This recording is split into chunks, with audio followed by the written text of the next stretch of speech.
Masayang pagbati na may ngiti sa aking mga labi. Naghahanap ba kayo ng makakatuwang sa pagre-review ng inyong anak? Meron yan sa DepEd. Ang ETUlay online tutorial ay libre at handog ng ating kagawaran sa pangunguna ng OUA ICTS EdTech.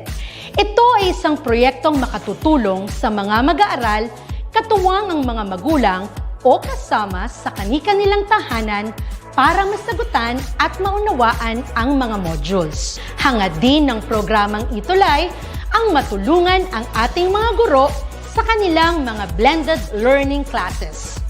Ang ating ETUlay ay mula kinder hanggang senior high school. Bukod sa academics, meron din tayong mga special programs gaya ng All is Wellness, Reading and Math Remediation, Storytelling, Mommy Tech Talks, Classes sa Gramatika, Speech Class, Financial Literacy, at marami pang iba. Pinalawig din ng ETUlay ang ating Alive program para sa mga mag-aaral mula grade 1 hanggang grade 3. Gayun din ay mayroon tayong ALS program at SPED tutorials na makasisigurong makakamit ng lahat ang inclusive education. May SPED hotline na rin para sa inyong mga katanungan patungkol sa special education. Kaya, subaybayan mula Lunes hanggang Biyernes, mula 9:00 ng umaga hanggang 7:00 ng gabi ang ating ETUlay. Sa ating pagtutulungan, maiaangat natin ang bawat isa. Ating itutulay ang pagkatuto upang di mapigil ang pag-aaral ng kabataang Pilipino. Itulay natin ito, sulong edukalidad.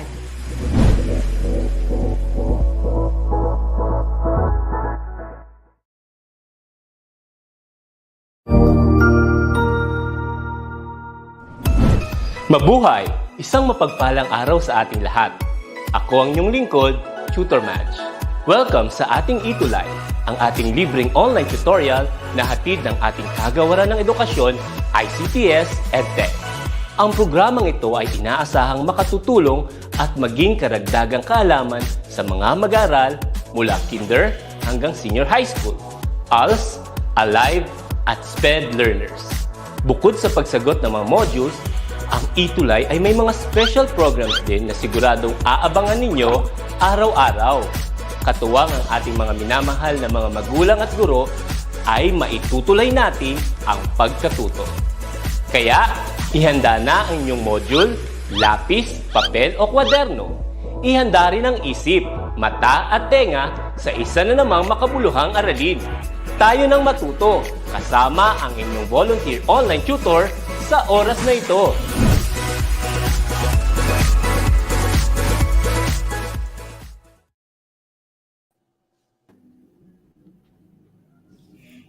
Hello!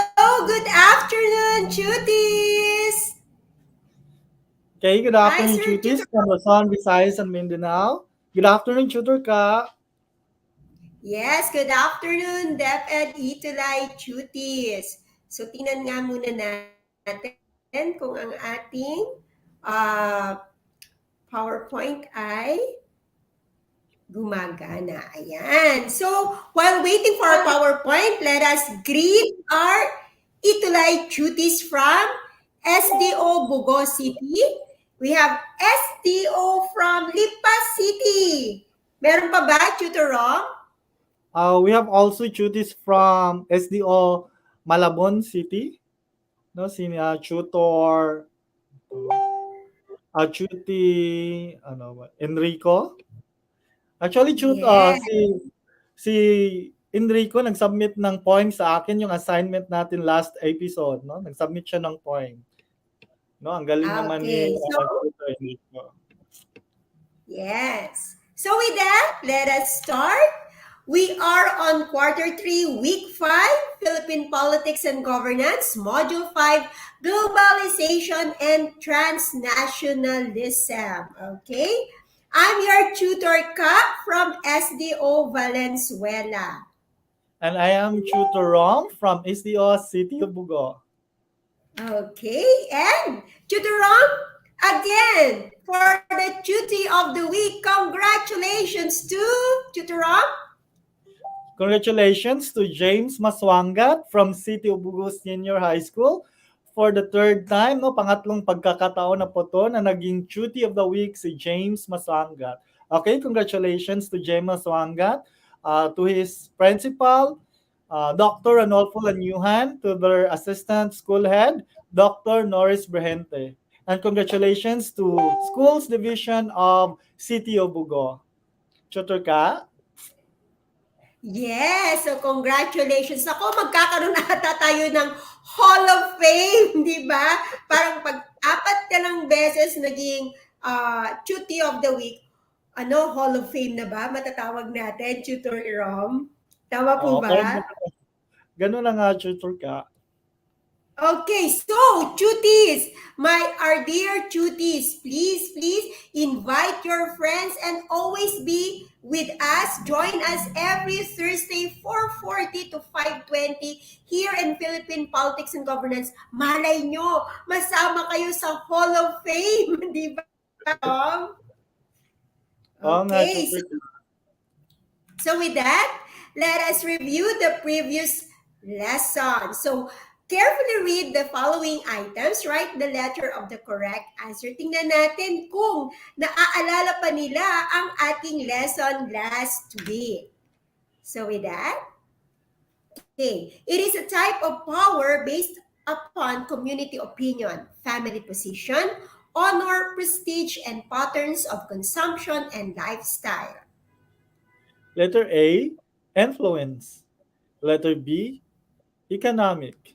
Letter C, political. Letter D, social. Okay, ano kayang sagot dyan, mga cuties? Okay, sabi ni Earl Justin Mandal, sabi niya letter C, political. Okay, sabi Yes. naman ni Carlene, letter A, influence. Sabi ni Enrico, letter B. Okay, what's the correct answer, Chotter ka? Iba-iba yung sagot nila. Yes. Answer reveal? Letter D, social. Okay. Next. An example of this type of authority are Martin Luther King and Winston Churchill. What kind of authority is this? Okay, letter A, charismatic. Letter B, power. Letter C, legal rational. Letter D, traditional. Okay, what's the answer, cuties? Okay, so ano kaya, ano ba yung charismatic, tutor ka? Parang may katangian ang isang leader doon, di ba? Tapos yung legal rational, parang it has something to do with a election process, parang ganon. Tapos yung traditional, parang hereditary, parang ganon, di ba, tutor ka? So ano kayang sagot ng mga duties natin? Okay, sabi ni Earl, letter C, power. Sabi naman ni Maritoni, it's letter B. No? Power. Okay, what's the correct answer, letter tutor ka? What's the correct answer for that? Okay. The answer is letter A, charismatic. Di ba, binigay kong example si Martin Luther King and Winston Churchill nung discussion natin. Di ba? Next one, it refers to the exercise of power through the process of persuasion. Letter A, authority. Letter B, influence. Letter C, knowledge. Letter D, political. Okay, ano bang ibig sabihin ng authority, tutor ka? Just to have a recap on that, para ma-remind din ng mga students natin. Pero may sumagot na si Enrico, sabi niya letter C, knowledge daw. Okay, sabi naman ni Kevin Jano, it's letter B, influence. No?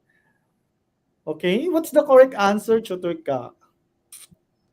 The correct answer is letter B, influence, di ba?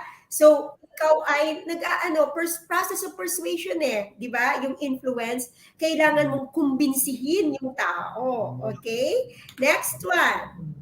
A type of power that involves the use of physical coercion. Letter A, influence. Letter B, military. Letter C, knowledge. Letter D, political. Okay, so yung influence, parang nagko-convince ka ng mga tao. Tapos yung military, ano ba yung tutor ka? Ano bang characteristic ng military? Armed Eh, forces, parang gano'n, di ba? parang ganon. It I- uses force, parang ganon, tutor ka. Sa knowledge yes. naman, tutor ka, ano naman characteristic ng knowledge? Of course, knowledge is power, di ba? Kaalaman, di ba? Pag sinabi natin kaalaman, ikaw ay isang tao na nagtataglay ng kapangyarihan, ng wisdom, ng kaalaman, ng karunungan. So, ang mga tao ay tinitingala ko or through your knowledge ay pinagbabasehan ka uh, ng tao sa iyong mga sinasabi, di ba? Okay, maraming sumagot ng letter B. It's military, sabi ni Earl Justin Mandal. Sabi naman ni John Matthew, it's letter C, knowledge daw. Okay, so iba-iba yung sagot nila, no? What's the correct answer ba, Chotorka? Is it letter B or letter C? Let's see. The answer is letter B, military. Okay. Next. The father that has the authority to rule as the head of the family. This refers as, Tutor Rob? Letter A, social. Letter B, authority. Letter C, influence. Letter D, force. Okay? So ano bang ibig sabihin na what is the characteristic of a social power, Chotorka? Just to remind our students or to give them a clue for that. Okay, so pag father, tinitingala siya. So pwedeng social kasi status yon. Authority naman, para, syempre ako yung tatay eh, di ba? Pag sinabi natin tatay, na andun talaga sa kanya yung power na yon.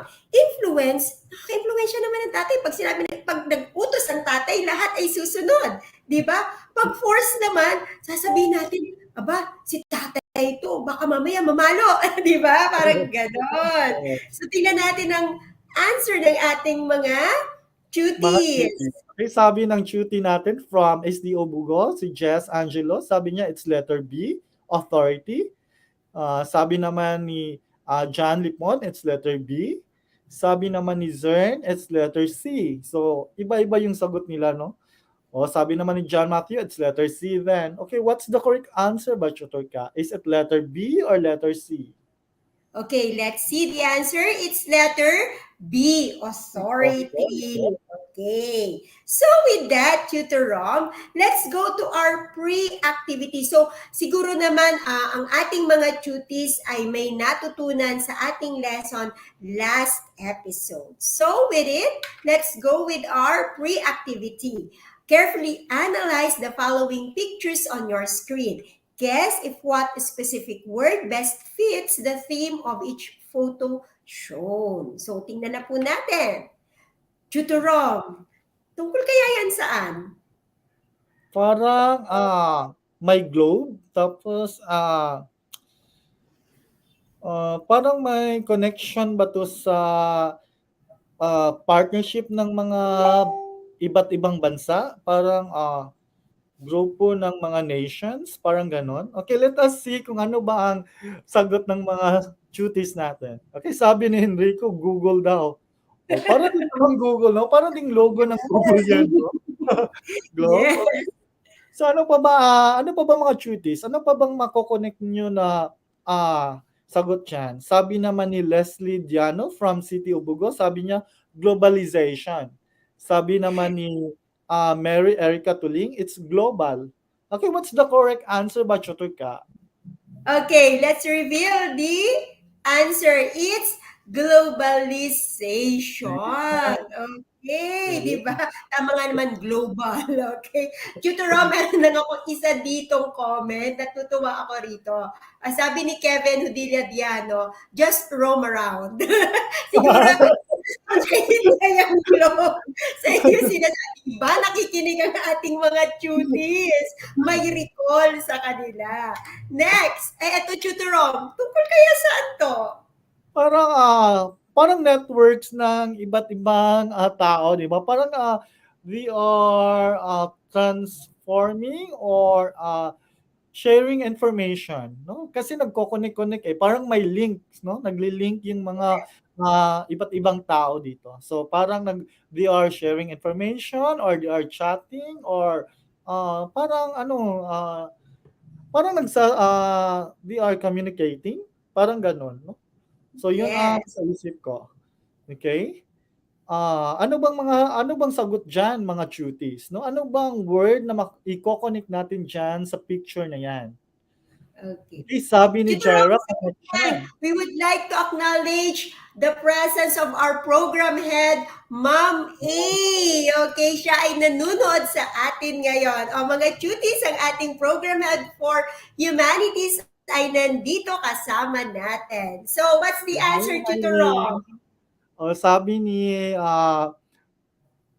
Sabi ni Jess, socialization daw. Sabi naman ni Enrico, connection, no? Zern, connection din. Okay, so what's the correct answer ba, Tutor Ka? Okay, let's see. The correct answer is communication.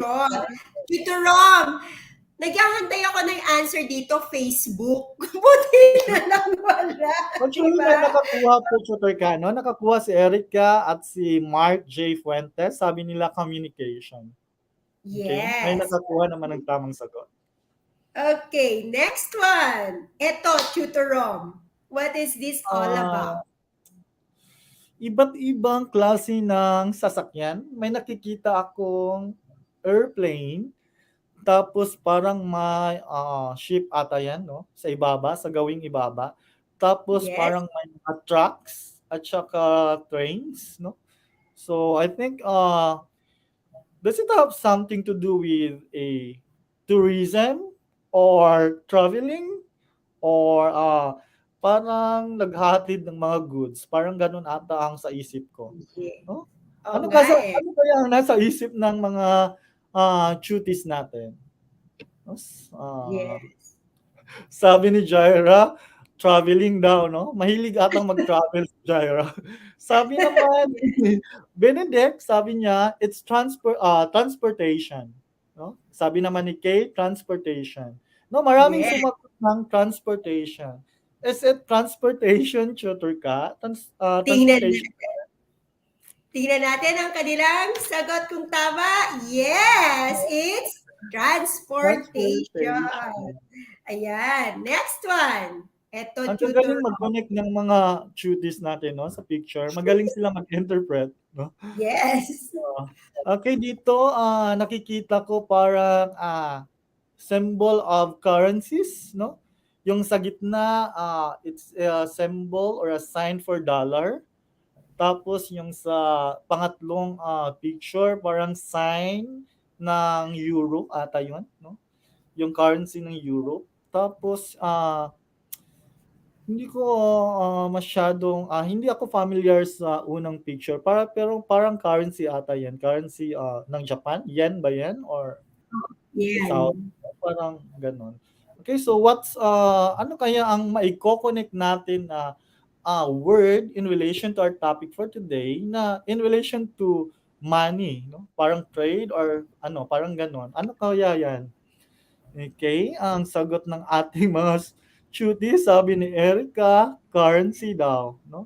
Sabi naman ng ating tutor na nanonood, si Tutor Nova Dolor, sabi niya, no, ang program head ng English department, sabi niya, economics, no?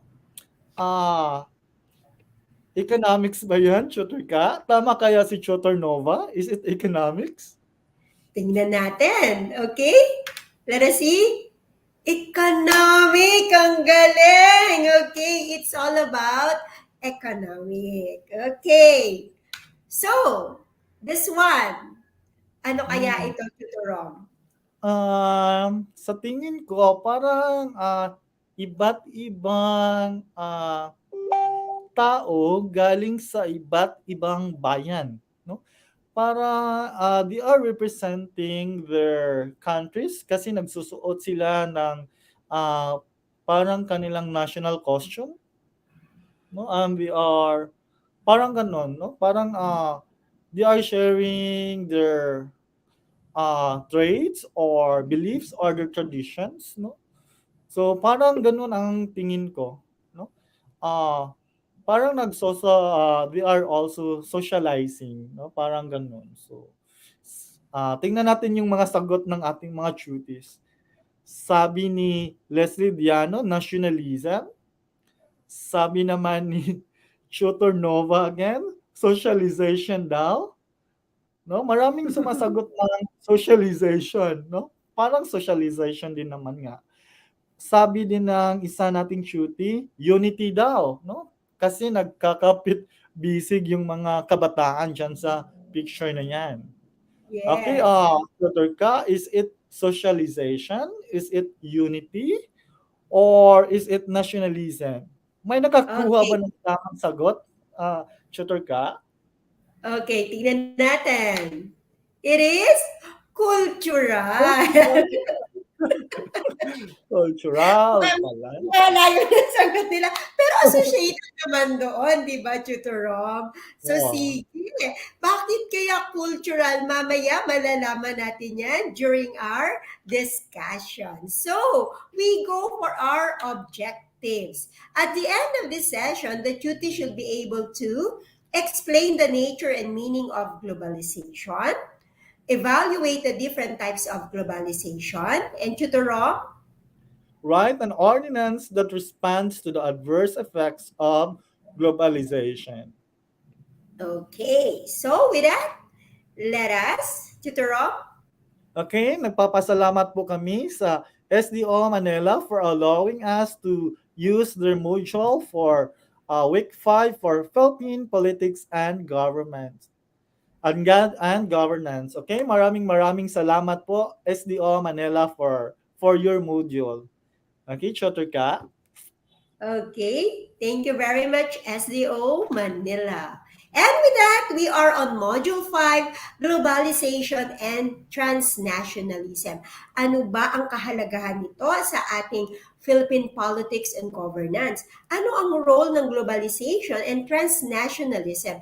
By the way, Tutor Rom, we would like to say, to remind our tutees that this topic is divided into two. So ngayong week na to, we will talk all about globalization, and then next week, we will talk about transnationalism. Okay? So with that, let us proceed with Tutor Okay, Rom. so let's tackle globalization. So what is globalization, Chotorka? Okay, so it is a product of technological advances in communication and transportation that has enabled individuals and groups to transcend traditional barriers to form innumerable global networks and links. Okay, so ang globalization, it is the product or the result of the advancement of transportation and communication. It resulted to a growing scale of cross-border trade of commodities and exchange of culture. Okay, dati kasi, Chotter ka, di ba, hindi pa advance yung transportation natin. Limited lang yung pag transport or pag trade ng ating mga products. Okay? Halimbawa, tutor ka, yung mga agricultural products ng isang bansa. Okay? So, Yes. halimbawa, yung sa Holland, di ba? Ang gaganda ng bulaklak ng Holland, di ba, tutor ka? Yung mga tulips, nakikita natin Yes. yung sa mga movies, ang gaganda ng mga bulaklak nila. Eh kasi dati, yung transportation natin hindi pa modern, no? Mga trucks lang, we have all mga trains lang. So pag transport nila yung kanilang mga products, eh hindi na aabot sa ibang bansa kasi nalalanta na ito, di ba? Yung mga True. prutas nabubulok na. So Mhm. parang yung trade nila within a certain area lang, yung kaya lang ng transportation. Okay? Yes. Pero ngayon, advanced na yung transportation natin. May mga airplanes na tayo, di ba? So, yung pag-transport ng agricultural products, madali na lang.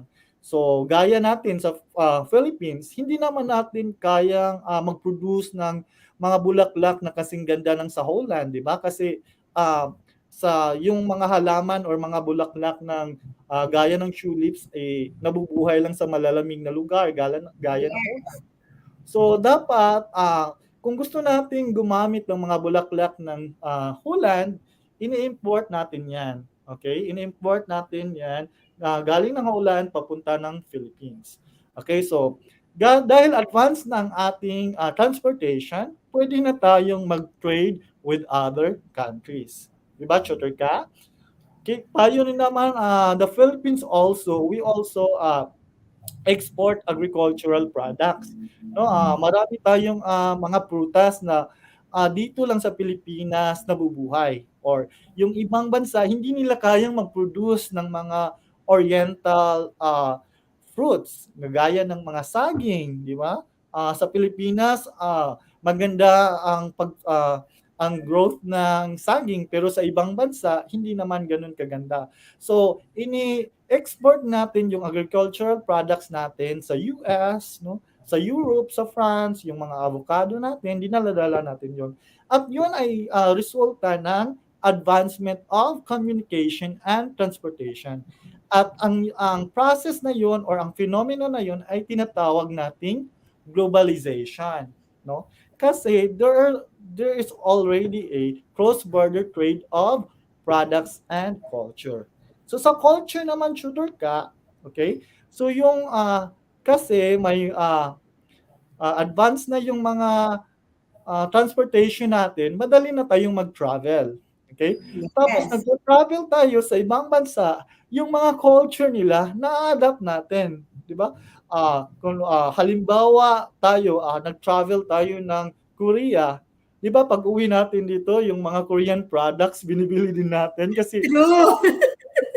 ginagaya natin yung Para culture nila. tayo, Tutor Rom, pag napunta ka ng Korea, may engganyo ka sa mga beauty products nila, parang ang gagawin mo, mag-hoard ka ng mga products nila. Kasi Oo, di ba? pagdating dito sa Pilipinas, very pricey or expensive na. So dun Oo, sa Korea, medyo ano pa yung mga prices, afford mo pa. Kaya yung iba oo, naman, di ba? So that is oo. globalization. Oo, 'no? Parang tapos yung culture nila, 'di ba, tutor ka, minsan nadadala natin pag-uwi na natin yung, yung mga greetings nila, yung, ano ba yun, ano na Annyeonghaseyo! tayo, oo, ganun yun, 'di ba? Yung, Shock! ano ba yan, kasi na-adapt natin yung mga culture kung saan tayo, pumupunta, 'no? Kung, nagta-travel tayo, sa Vietnam nga, 'di ba, pag-uwi natin, bumibili tayo ng palang yung sombrero nila, yung parang salakot, 'di ba? Kasi Yes. parang gustong-gusto natin na parang sabihin na, "Oh, galing ka ng Vietnam, may lahi ka bang Vietnamese?" Tapos yung mga culture nila, yung pababaw nila, yung mga Yes. national dress nila, 'di ba, sinusuot natin. So, that is the effect of globalization. That is the effect of the advancement of transportation and communication. Yung mga ano din nila, yung mga movies nila, yung mga pagkain nila, 'di ba? Ina-adapt din natin, kumakain din tayo no'n, 'di ba? Yung samyang ata 'yun, yung noodles na maanghang, 'di ba? Maraming Yes. kumakain do'n ng mga Pilipino kasi Mm. ina-adapt natin yung culture nila. And that is the effect of the advancement of communication and transportation. Okay, Chotoy ka, may mga kinds ba of globalization? Yes, meron tayong kinds of globalization. Pero natutuwa ako, Tutor Rom, kasi yung ating mga cuties ay talaga nakikipag-interact. Sabi ni Ren Oo, Skyver, na-adapt na po natin. Oo nga naman, a-adapt na talaga natin yung different culture, di ba? Sabi nga nun, lalo na po sa food. True, di yeah, ba? Dati, yung mga products ng ibang bansa, lalo yung mga noodles na yan, yung mga kimchi yeah. na yan, hindi naman natin yan alam before, lalo na yung kapanahunan ko, di ba? Pero ngayon, Ang it's very accessible na sa ating lahat. oo, So with that, let's go to the types of globalization. Okay? So the first one is globalization of communications and transportation. Sabi nga ni Tutor Rom kanina, rapid technological advance in these areas has enabled us to move people, goods, money, information, and ideas with greater momentum than ever before. Tingnan po natin sa technology, the advancement of communication.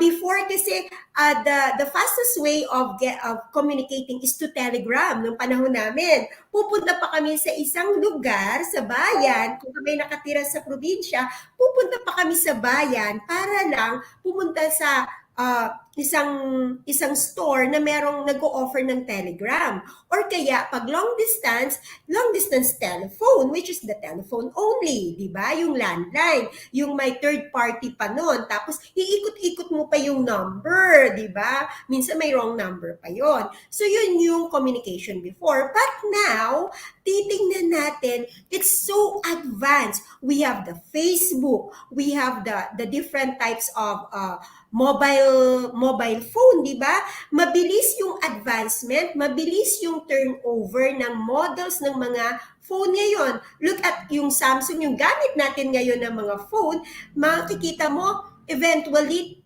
3 months from now, obsolete na. Kasi may bago ng model ng phone. That is the advancement of technology. And ang kabutihan nito, it's because nakaka-adapt tayo sa changes na meron ang ibang bansa, di ba? Sa communication. Ngayon nalalaman na natin kung what is happening all around the world. In just as an instant of a second, alam natin na kagabi pala may earthquake sa Japan, di ba? Pero noon hindi natin malalaman yan. And dito lang sa Pilipinas, noong panahon, yung napapanood dito sa Manila is 2 weeks late pagdating sa probinsya. Pero ngayon, because of the satellites developed, ay yung information, yung ideas na natatransmit kaagad in just a second, di ba? So ngayon, kahit yung mga matatagal na nating relatives, yung mga malalayo nating friends, nakakapag-communicate na tayo ngayon. And that is another example. It is a type of globalization kasi we reach out to different people. We make connections to different people. We make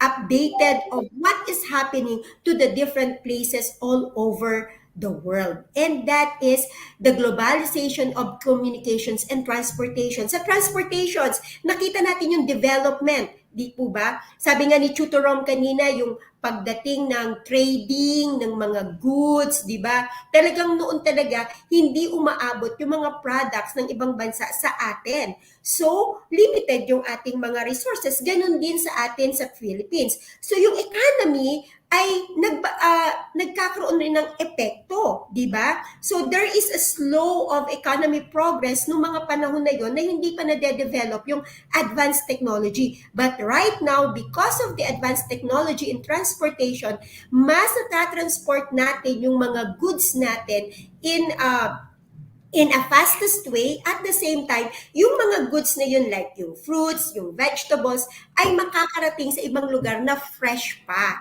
Diba?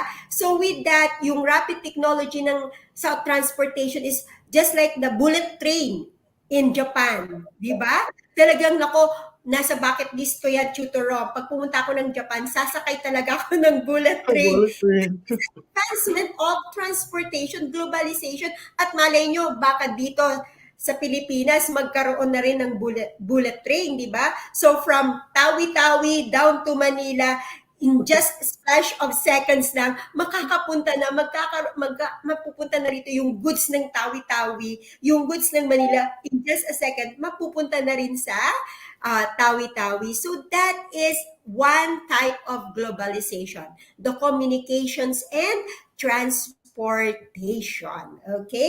So, sabi nga dito, widespread use of advanced communication gadgets loaded with the various types of social media platforms have virtually removed all kinds of barriers to free flow of information and transportation. So, wala nang excuses, di ba? Ang excuse na lang natin dito is yung internet connection, which is eventually ma-develop rin, di ba? Magkaroon din ng advanced development. So, Tutorom, another type of globalization. Ano po ito? Okay, another type of globalization is economic globalization.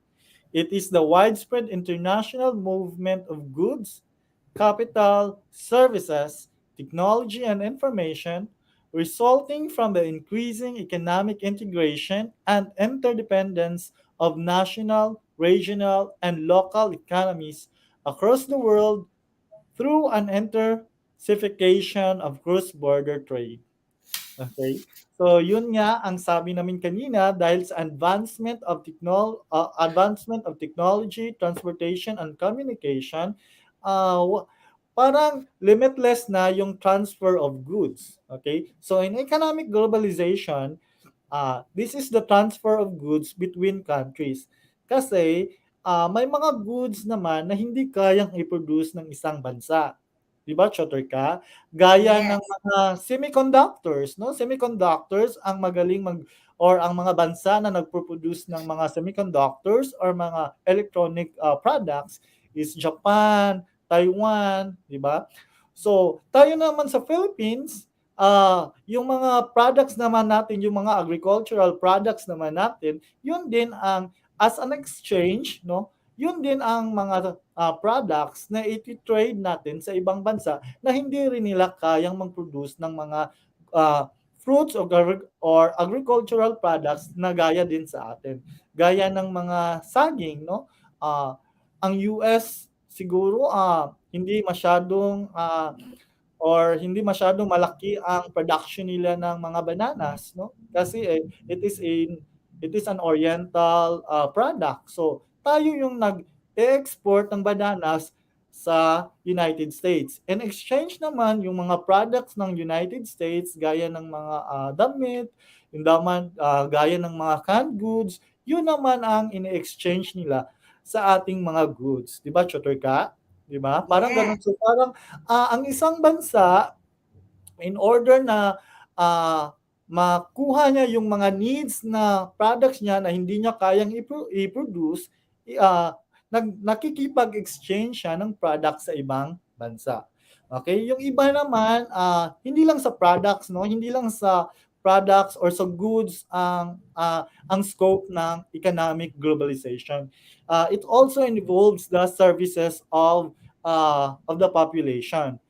Gaya sa atin, Chatorka, di ba? Ang dami nating mga Filipino nurses abroad, di ba? Ang daming mga teachers na rin na nagtuturo Yes. sa US, di ba?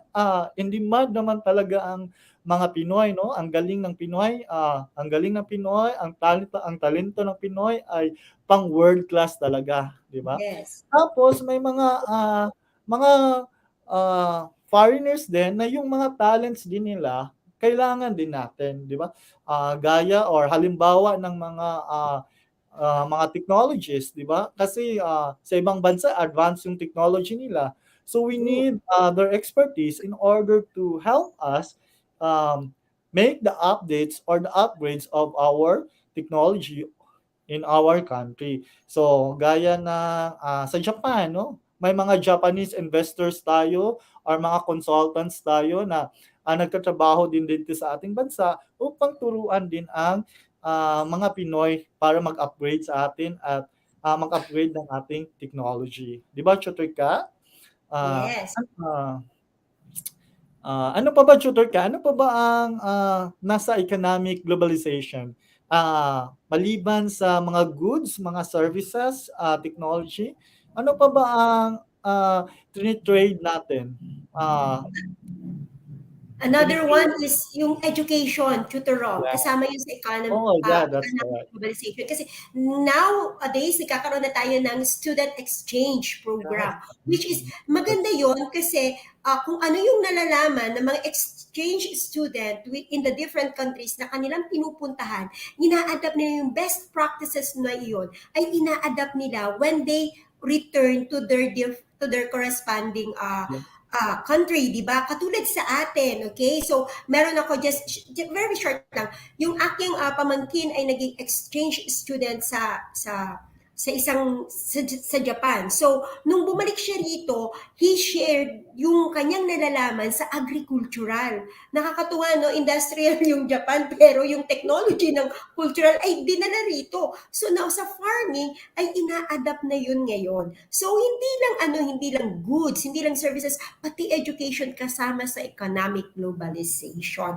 Kasi ito rin yung vehicle, yung avenue para umunlad tayo, di ba? Yung edukasyon. Tama, Tutor Rob? Yes, shooter ka. Okay, may ibang type pa ba ng globalization, shooter ka?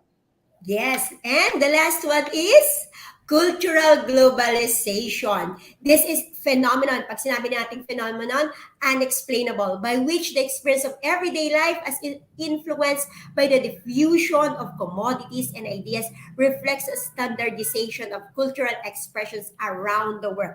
Katulad ng sinabi mo kanina, Tutor Rom, yung an example of that is the K-pop. Diba? The Yes. K-pop invasion. Hindi lang dito sa Pilipinas, kahit sa Amerika, diba? Jimmy Fallon is a very, very popular American TV host, pero fan siya ng BTS, diba? So nakita natin dito sa culture globalization, each country rin contributes the culture. Nasi-share nila yung culture nila, yung tradition nila, at a-adapt din natin. Just like also in Italy, ngayon na rampant na rin yung mga Filipino restaurants at nagugustuhan na yung mga dishes ng Filipino na a-adapt na ng panlasa ng mga Italian, yung lasa ng adobo natin, di ba? Ng sinigang natin. And they love it. Yan yung cultural globalization na sinasabi. Okay? So sabing ganon, in the process of that tutorom, merong cultural homogenization has drawn two equally powerful but conflicting reactions pa rin. Aminin na natin, di ba, na pag merong progress, pag merong development, there is always a pros and cons on those kind of effect. And with that, di ba, let's do this. Cultural exchange can foster familiarity and cooperation that may enhance international relations. Tama nga naman yun, di ba? Mas napapaigting natin yung ating relationship sa ibang bansa. But, Tutor Rob, paki-explain po nung pangalawa. Okay, there is a similarity, a significant degree of resistance to globalization as it threatens diversity and individuality by advancing the idea of cultural uniformity.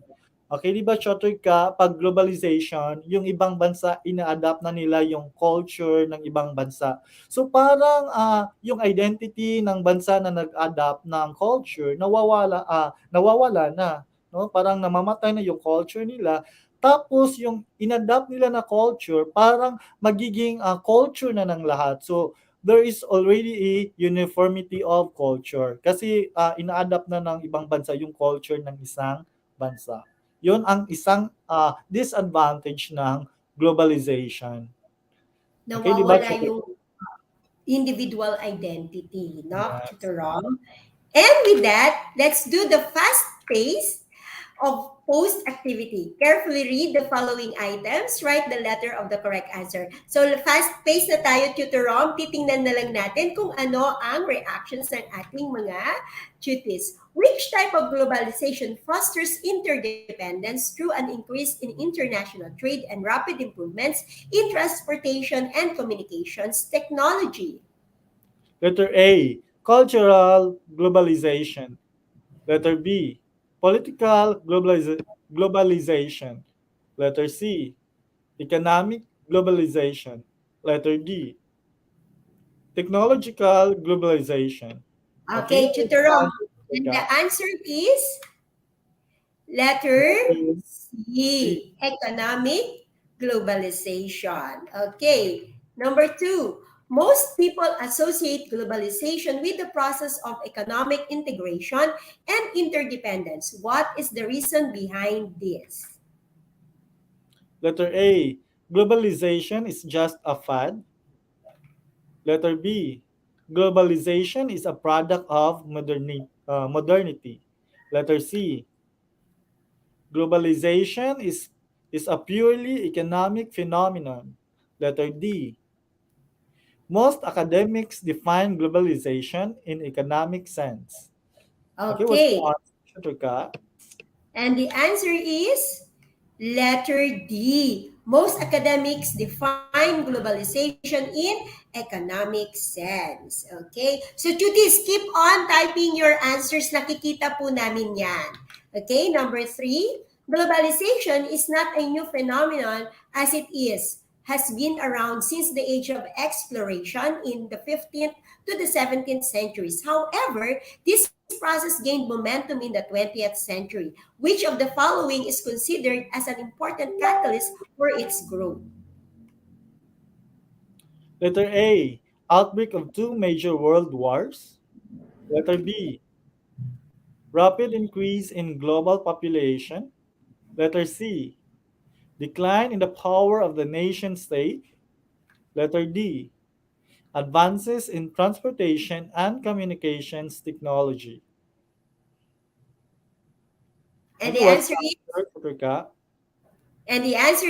letter D. Okay, so nakikita natin yung answers ng ating mga duties. Very good. Nakukuha nila. Number 4, transnational women's movement has led to a general improvement in the status of women in many parts of the world. This would not have been possible without a heightened awareness due to the increase in their contacts. What facilitated these contacts? Letter A, communications and transportation technology.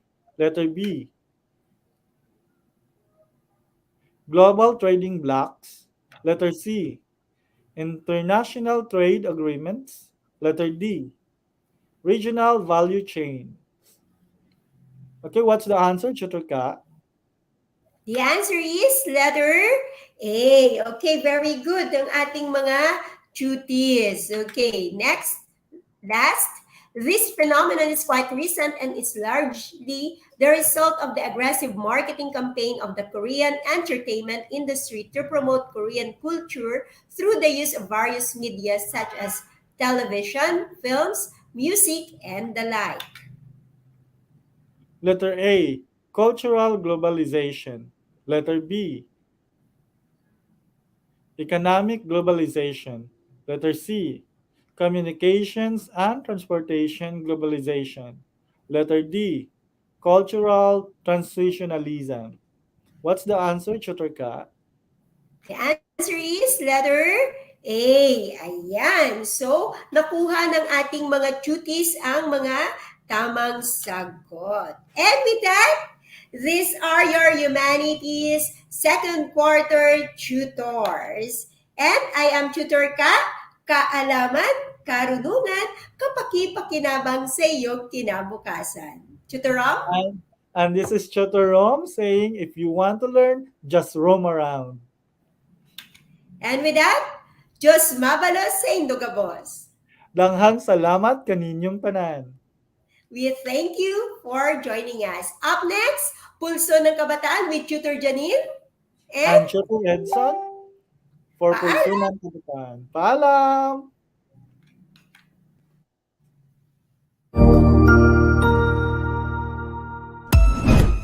Ang husay naman! Natapos mo ang iyong tutorial session kasama ang iyong mahusay na ETUlay tutor. May bago ka bang natutuhan? I-share na yan gamit ang hashtag #ETUlayLevelUp. Huwag aalis ha dahil may susunod pang programa na pwede mo ring panoorin at salihan dahil naghihintay na ang iyong mga tutors. Happy learning dito sa ETUlay!